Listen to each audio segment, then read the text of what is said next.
spring onion. Ayan. Kumbaga parang i-blanch natin yung chicken leg or parang steam. Pero ito, ipapakuluan ko yung chicken leg. Ilagay din tayo dito na konting asin. Saka natin ilagay yung chicken leg. Dalawang chicken leg ang iluluto ko. Pakuluin natin. Ayan, kapag kumulo na siya, hinaan natin yung ating apoy. Ayan, lutuin natin siya ng low heat na 20 minutes bago natin lutuin.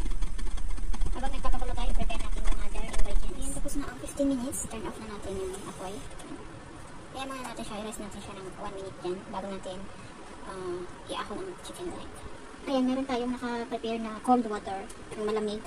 Dapat may ice sana siya kaso wala kaming ice cube. So, yung cold water niya na ang gamitin ko. Ayan, okay na yung ating chicken.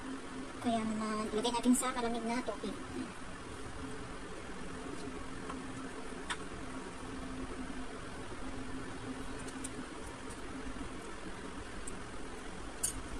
Ayan, tapos yung pinagpakuluan natin, huwag natin itatapon kasi chicken broth na to.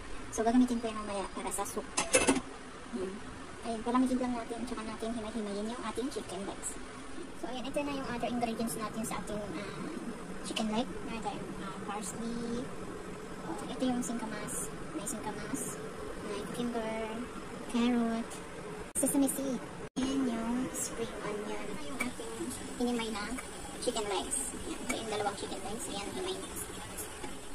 Ayan, buhusan lang natin ng mainit na mantika yun. Kuha tayo ng soup base. Ito yung pinagpakuluan natin ng ano. Lagyan natin ng chicken powder. O, depende sa inyong panlasa.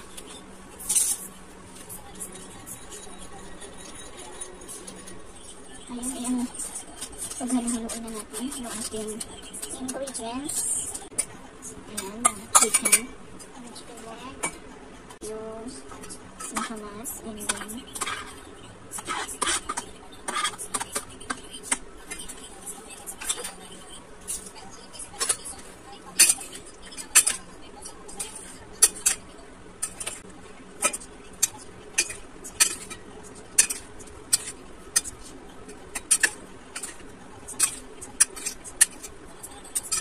then kulay na. Pwede na.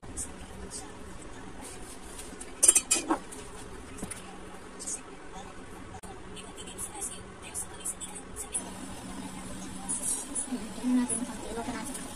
Yung sesame seed pang toppings. Yung chicken leg. Ipatong lang natin. Yan.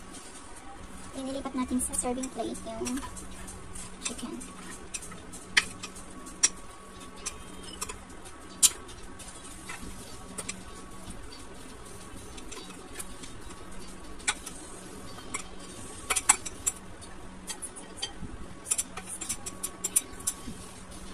Ayan, maganda na. Okay, lagay na natin yung toppings. Saka natin lagyan ng sesame seed.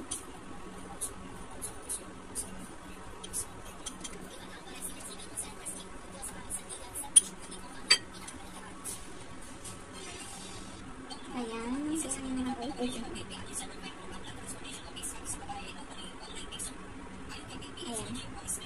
ready to serve.